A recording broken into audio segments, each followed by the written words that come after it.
Hi all, this is Monday morning. ഇന്നാണ് കുക്കുവിൻ്റെ exam start ചെയ്യുന്നത്. എൻ്റെ കയ്യിൽ എന്താ ഒട്ടിയിരുന്നതെന്ന് കുറച്ച് നേരം കഴിഞ്ഞിട്ടാണ് കേട്ടോ ഞാൻ കണ്ടത്. രാവിലെ ബ്രേക്ക്ഫാസ്റ്റിന് ഇടിയപ്പം ഉണ്ടാക്കാനാണ് പ്ലാൻ. ഗ്രീൻ പീസ് ഇന്നലെ രാത്രി വെള്ളത്തിലിട്ട് വെച്ചിരുന്നു. ബർത്ത്ഡേ ഫംഗ്ഷനൊക്കെ കഴിഞ്ഞിട്ട് ഒന്നും പ്രിപ്പയർ ചെയ്ത് വെക്കാൻ സമയമില്ലാത്തതുകൊണ്ട് എല്ലാം ഇന്ന് രാവിലെയാണ് ചെയ്യുന്നത്. കെറ്റിലൊന്ന് നിലത്ത് വീണ് അതിൻ്റെ ബോട്ടം ഇളകിയിരിക്കുന്നതുകൊണ്ടാണ് കാപ്പിയും സ്റ്റെറിലൈസേഷനൊക്കെ ഗ്യാസിൽ തന്നെ നടത്തിയത്. ഗ്രീൻ പീസ് കറി വെക്കാനായിട്ട് സവാളയും തക്കാളിയും പച്ചമുളകും ഇഞ്ചിയും വെളുത്തുള്ളിയും പൊടികളായിട്ട് മഞ്ഞൾപ്പൊടി, മല്ലിപ്പൊടി, കുരുമുളക് പൊടി, ചെന്ന മസാല, കുറച്ച് ഗരം മസാലയും കൂടിയിട്ട് വേവിച്ചെടുക്കുന്നുണ്ട്.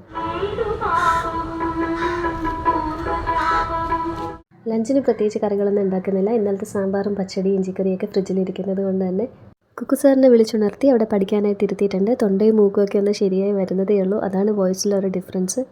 നിങ്ങൾ ഈ കാണുന്ന ഷോർട്ട് വേർഷൻസിൻ്റെയൊക്കെ ലോങ് വീഡിയോ, അതായത് a day in my life full video the നെറ്റോസ് എന്ന നമ്മുടെ യൂട്യൂബ് ചാനലിൽ ഉണ്ടാവും. ഈ ചെറിയ റീൽസ് ഇഷ്ടപ്പെടുവാണെങ്കിൽ ചാനലിൽ കയറി ഫുൾ വീഡിയോ കണ്ട് സപ്പോർട്ട് ചെയ്ത് ആ വഴി ഒന്ന് സബ്സ്ക്രൈബ് ചെയ്ത് വെക്കോ. നമുക്കിനി നാളെ കാണാം.